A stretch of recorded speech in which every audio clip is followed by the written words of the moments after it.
Can you imagine your dad going and having a summit with your future father-in-law and your future husband and being like, Joan doesn't want to do this because she doesn't feel like you guys really care. And Ted seems to be all over the place with all these other women. And she's not had any say in this wedding. And quite frankly, Ted doesn't even know her. And she feels like this is going too fast. We're not sure if we want the wedding to go on. And your future father-in-law goes, the papers aren't going to write that my son's been tossed over. This wedding's happening whether Ted or Joan wanted. And then your dad doesn't stand up for you. To me, that would be the most devastating thing of this entire scenario.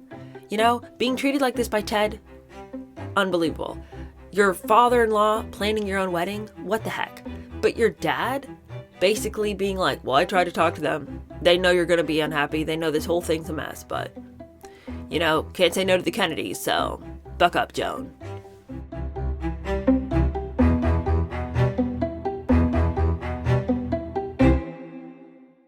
Hello, how are you? Welcome to my channel. My name is Denise, and today we're going to be talking about Joan Kennedy from the book Ask Not by Maureen Callahan.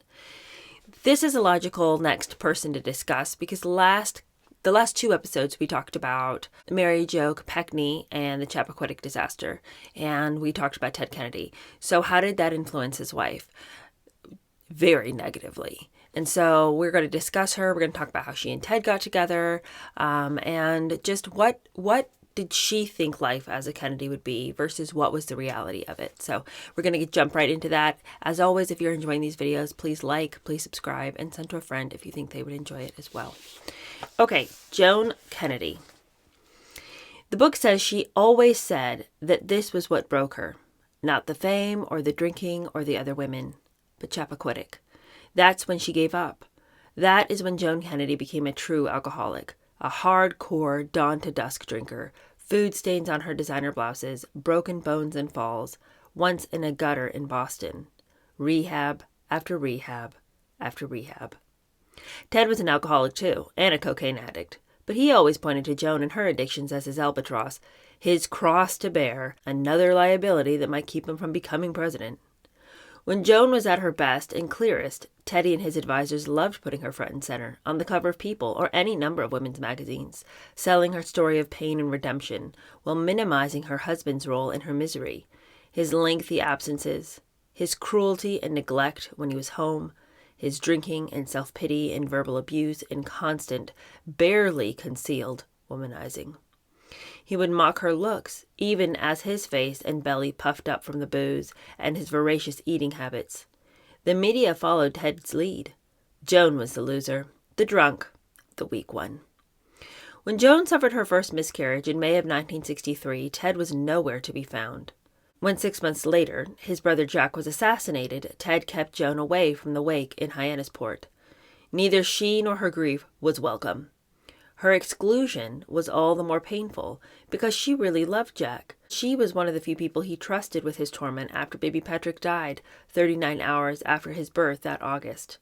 Jack was moved by Joan's sincerity, by her ability to just let him talk, and especially by her lack of Christian piety. Never once did Joan say that Patrick was better off, or with the angels now, or that God had a plan, and that this longed-for baby's premature death, Jackie, having held him for just 10 minutes before he died, was in any way logical. You know, Jack said after one of her nightly talks with him, she's a great girl. If only Ted felt that way. He was so cold and dismissive. Take a pill or something, he'd say to her. This was not meant to be her life. But Joan, the smart, gorgeous, blonde debutante from New York City, college-educated at Manhattanville, had been bred for good things. She was a golden girl, a pageant queen, and then a Revlon spokeswoman earning thousands upon thousands of dollars, guided by her ad exec father. But modeling had never been her dream. She was in it for the money, which would allow her to travel the world and pursue her love of piano, which she might someday play professionally. Joan was a star in a famously unforgiving industry. Never made clearer than the day she was up at her agency's office with her latest beau, only to hear someone say, "Who's that fat kid with Joan?" It was none other than Ted Kennedy. They'd been introduced by Ted's sister Jean at Manhattanville during a dedication of a gym named for their late sister Kik in October 1957. Joan hadn't known much about the Kennedys, but her father sure did, and he was impressed. After a few phone calls and sporadic dates over the next 12 months, Ted asked Joan's father for permission to marry her. Getting fast-tracked into the Kennedy family was a coronation. This was the most high-profile Kennedy wedding since Jackie married Jack in 1953. But as for the looming fame that came with this marriage, well, Joan wasn't built for it, wasn't after it. She was marrying Ted in spite of the family he came from, not because of it. She had been in love with him at first sight. Ted, so tall and athletic, his insatiable lust for life, so like her own joie de vivre.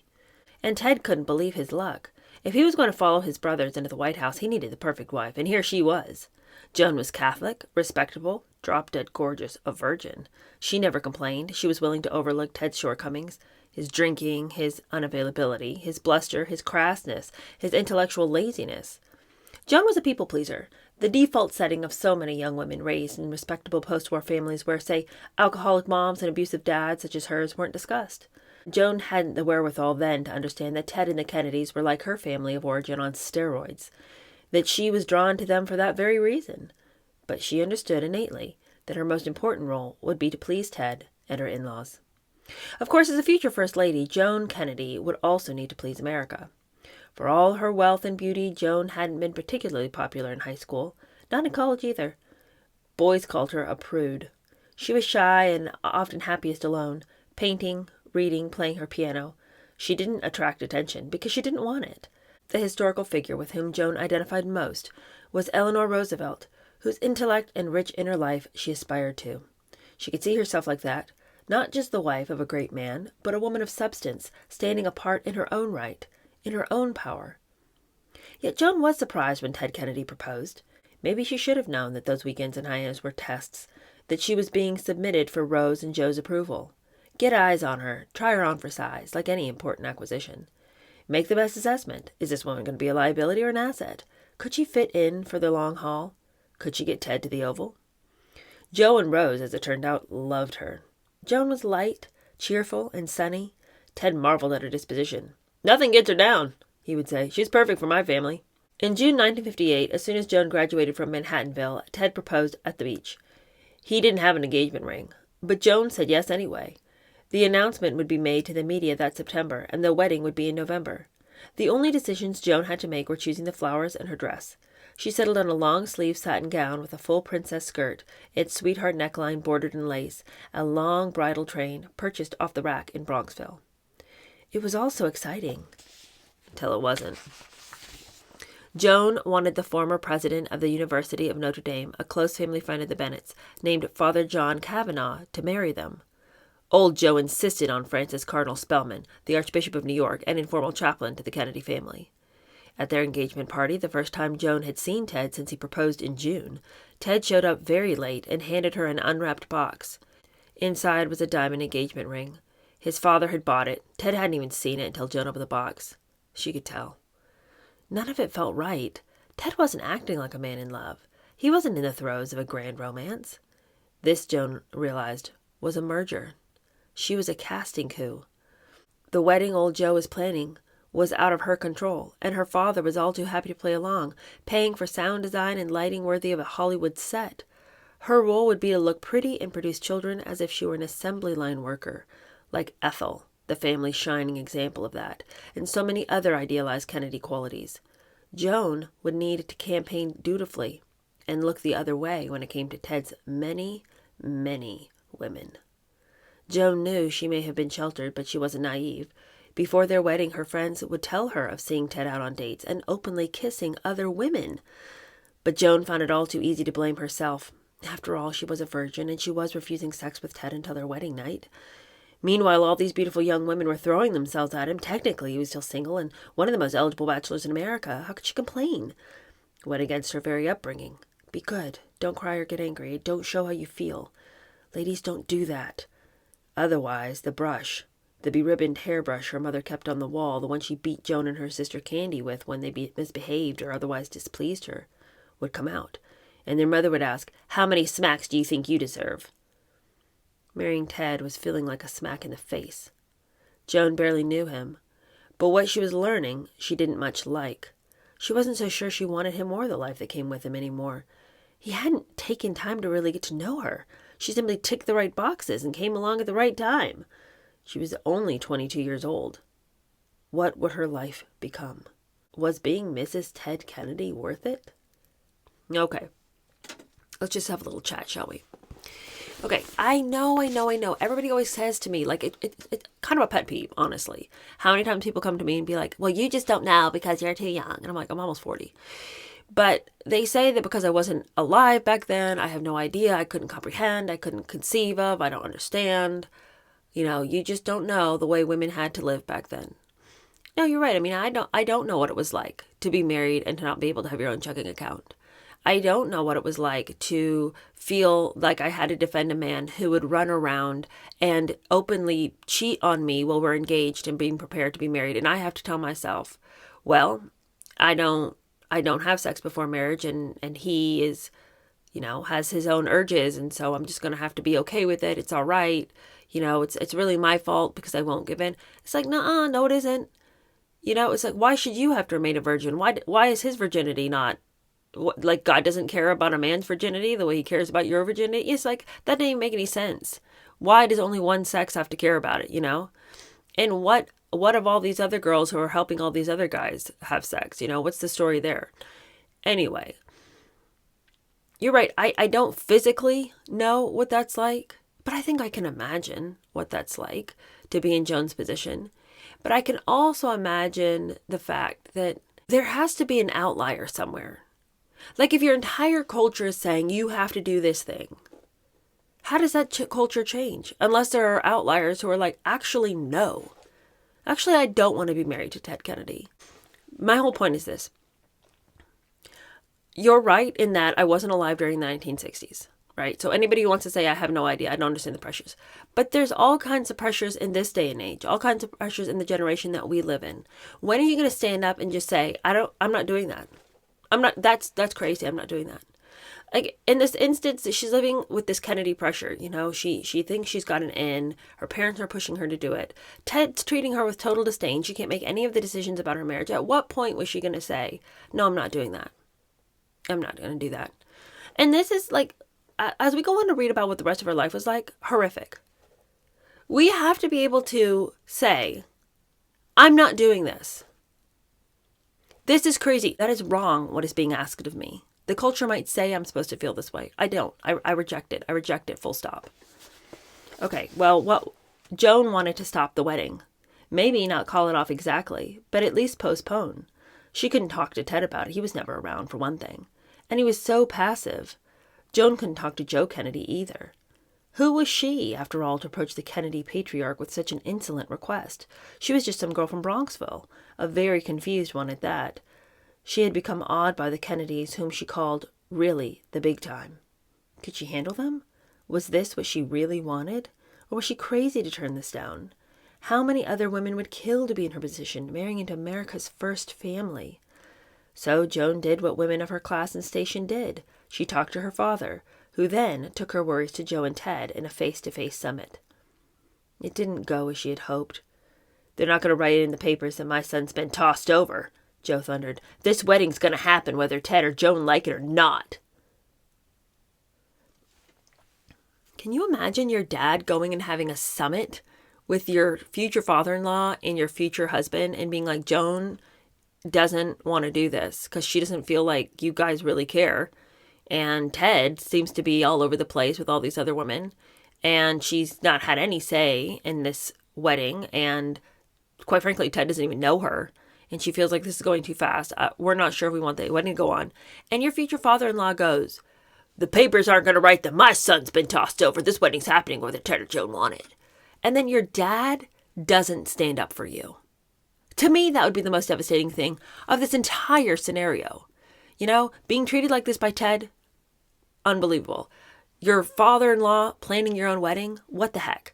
But your dad basically being like, well, I tried to talk to them. They know you're going to be unhappy. They know this whole thing's a mess, but, can't say no to the Kennedys, so buck up, Joan. Her father would not defy Joe Kennedy, and that was that. Her mother tried to be of some comfort, but all she could do was manage Joan's expectations. He may be a little raw, she told Joan, but Ted can finance a marriage, and he likes children. You want children, don't you? Keep him happy, whatever you do. The wedding was grand. The bride looked beautiful, and the newlyweds made the front page of the New York Daily News. The groom did not so much as touch his bride during the reception.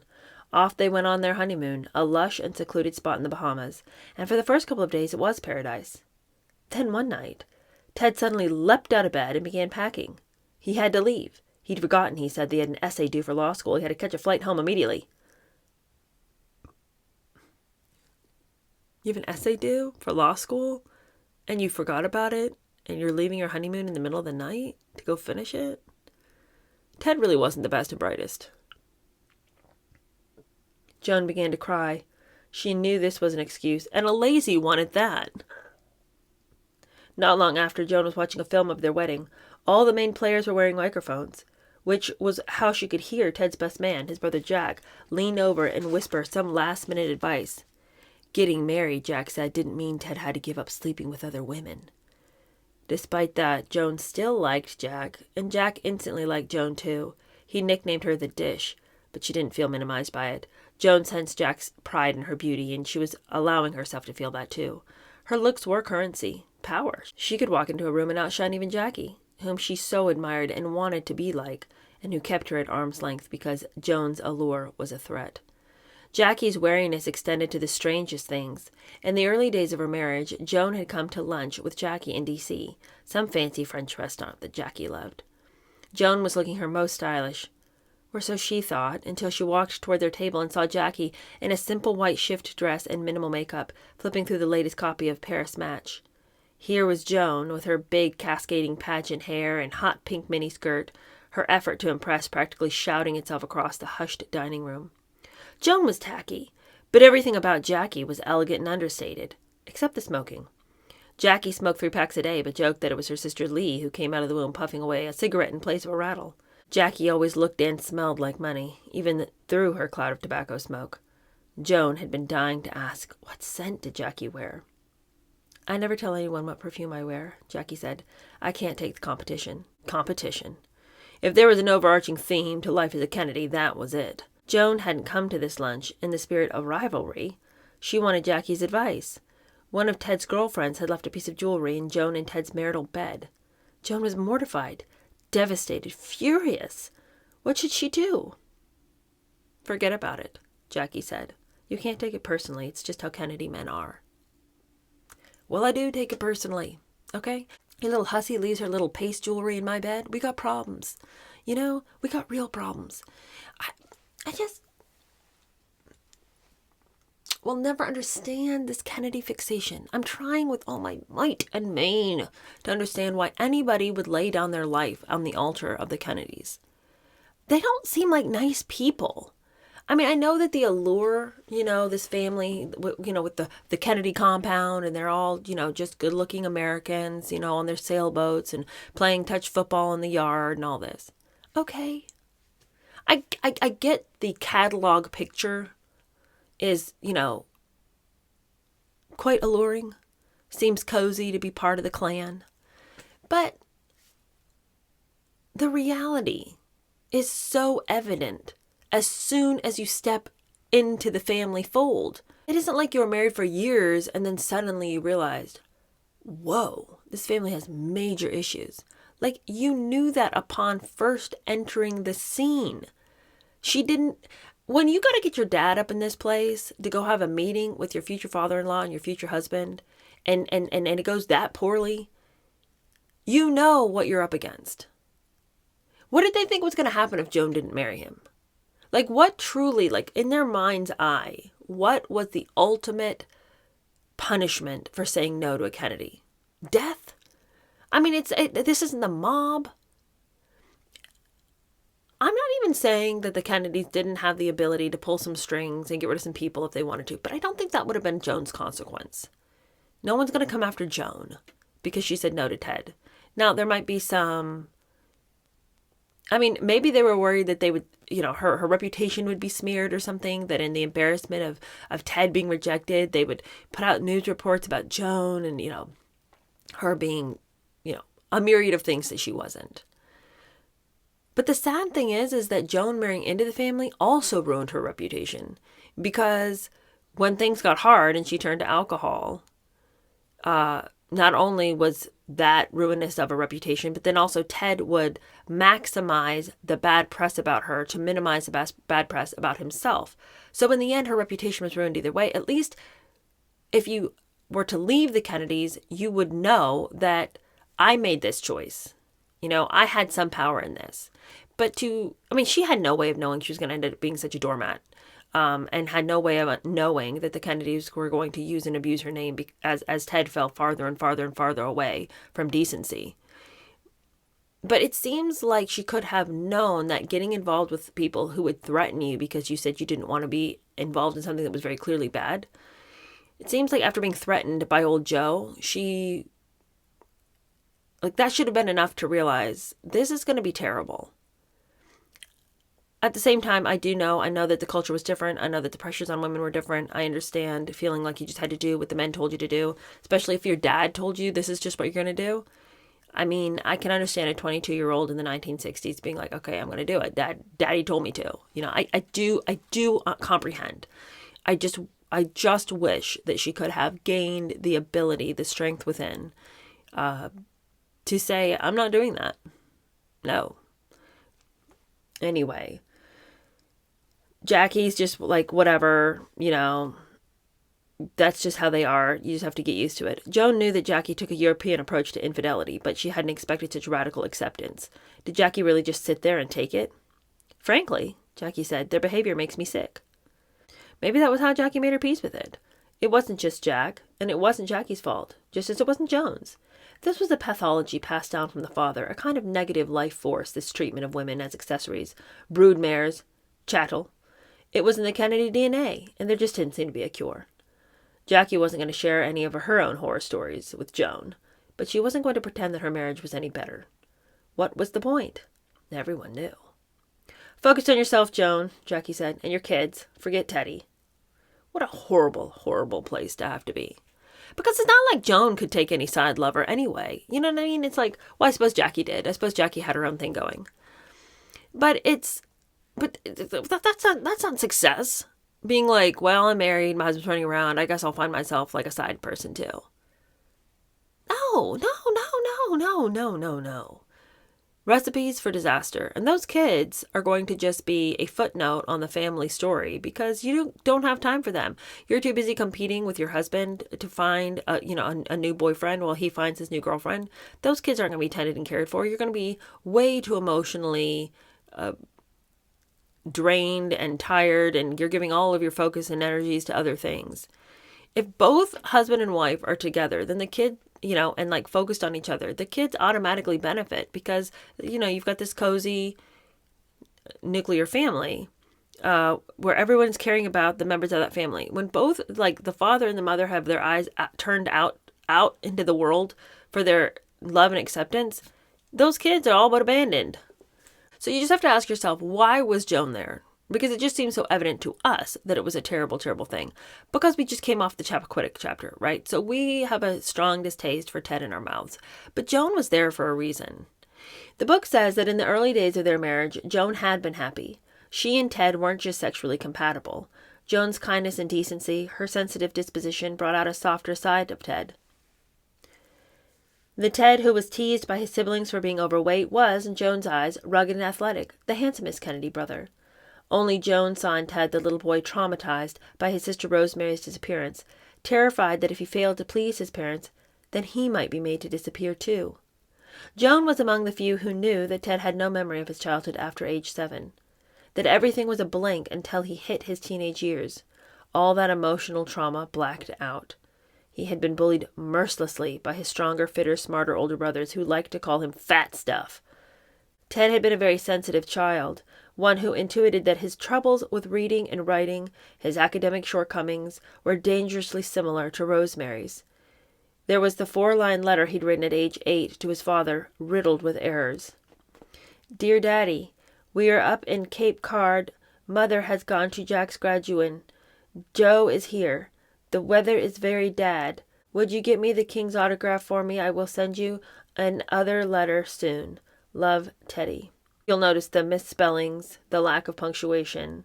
So an 8-year-old is, of course, going to have some misspellings, But the lack of punctuation, and even just the fact that so much of it is like the weather is very dad instead of very bad, because he probably had troubles with spelling. He may have been a little dyslexic. Poor thing. He was doing his best. And as Ted matured, his father's critiques remained blistering. In a letter to his 13-year-old son at boarding school written from Palm Beach in January 1946, Joe wrote, in part, "Your letters are coming through all right, but your penmanship hasn't improved much. You really ought to do a little bit more work in the writing and the spelling. You're getting pretty old now, and it looks rather babyish. I'm sorry to see that you're starving to death. I can't imagine that ever happening to you if there was anything at all to eat around. But then you could spare to lose a few pounds." That's what he wrote to his 13-year-old kid. It's like every time you want to just like come down on, these piggish toads, you have to remember that at one time they were children. And at one time somebody probably treated them very badly. Very few people who are raised with love and attention and proper discipline and care and concern, and very few people like that grow up to just be these raging maniacs. When you consider the fact that Ted had both extreme verbal and emotional abuse happening to him at the same time being given everything he ever wanted, materialistically, how could he have become anything but a monster? Nobody loved or cared for him. Nobody ever showed him how to be. He was constantly encircled by terrible role models. And then at the same time, nothing was ever withheld from him. Anything he ever wanted, he got.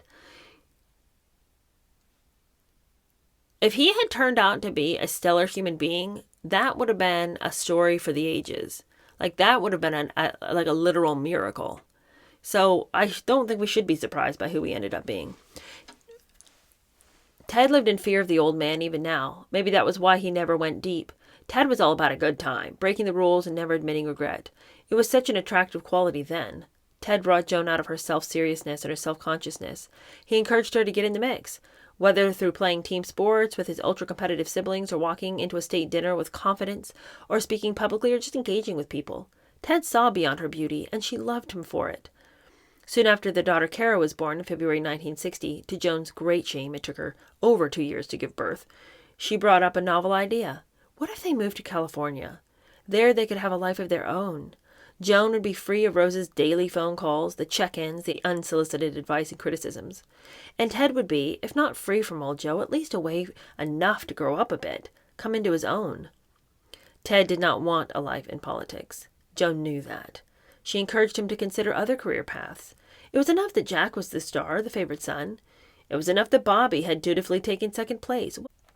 Wasn't it enough that Joe Jr. had died attempting to fulfill his father's dream? Surely old Joe could spare his youngest son, who Joan knew did not have the brains or grit or self-discipline to be a serious politician, let alone a future president. Ted loved the idea of California. He loved that Joan was wary of becoming subsumed by his family and how wise that was. He loved that she wanted what he wanted, to see him rise or fall on his own merits. He loved that even if he failed, she would be okay with that. The idea that Ted could take his young family 3,000 miles away and create a life separate and self-directed was a revelation. They began house hunting and planning to move. Even Jack went to bat for them. "Let Teddy live his own life," Jack told their father. "He doesn't want any of this. He wants a quiet, easier, more private existence. He and Joan should have that." Joe was furious. California was out of the question. Ted and Joan were even to think about moving out of Massachusetts, because Ted was going to run for one of the state's U.S. Senate seats in 1962 and win. "I bought that seat," Joe said. "It belongs to the Kennedys." No matter that Joe had 3 daughters, or that Jack thought his sister Eunice was the most naturally gifted politician of them all, the boys were the ones who were bred for power. And not just for power, but for world domination. So Ted surrendered, and that decision set the tone for the rest of their marriage. Joan would never come first. That's where we're going to end today's reading. There's, of course, much more. This is probably going to end up being a 3-part series because there's a lot about Joan. Joan has a great and wide arc in this book. So we've got lots to cover about Joan. But my heart really goes out to her. I see completely like what she was up against, both culturally and in the society that she grew up in. I get it. But with so many of these stories, the challenge to us when we read things like this is to ask ourselves, in life, where am I seeing the glaring lies And where am I walking into those lies as though those are truths? Joan knew that she was going to be unhappy. You know, she knew that she was walking into a family that didn't care about her. She knew that she was walking into a marriage with a guy who had his eyes all over the place and hardly ever on her. And she knew that it was going to be a challenge constantly and continually to be seen and to be valued. And yet it just seemed like it was too hard to say no. It seemed like it was too much of a fight. It was scary. There's a lot of stuff in life that just feels too scary. There's too many unknowns. I don't know. But what you do know is that what you're looking into right now is a black void. Will it get better when you go into the black void? You know, when all the red flags are waving. If you see the red flags, if you see darkness at every turn, and it takes great, ridiculous imaginings to set everything right. Because if Joan had tried to imagine a future with the Kennedys, there would have had to be a lot of whitewashing over what she saw in order to make believe there was a path forward. What in our life are we looking at? Straight in the face of darkness and going, well, maybe it will work. It won't. It won't. It's going to lead to disaster. You have a brain. We have to use it. Joan had a brain. She had to use it. But there was just so much cultural pressure saying just accept, accept, accept. And there's so many things right now, currently, in our day and age, in which people are just being like, accept it, accept it, accept it. Oh, does it not sit right with you? Well, you know, that's probably a you problem. You know, get on board, get on the train, get on the bus, let's go. Maybe just wait on the platform. Another bus will come, right? You don't need to get on this particular one. All right. Thank you so much for watching. I'll see you guys in the comments. I appreciate you so much. Bye.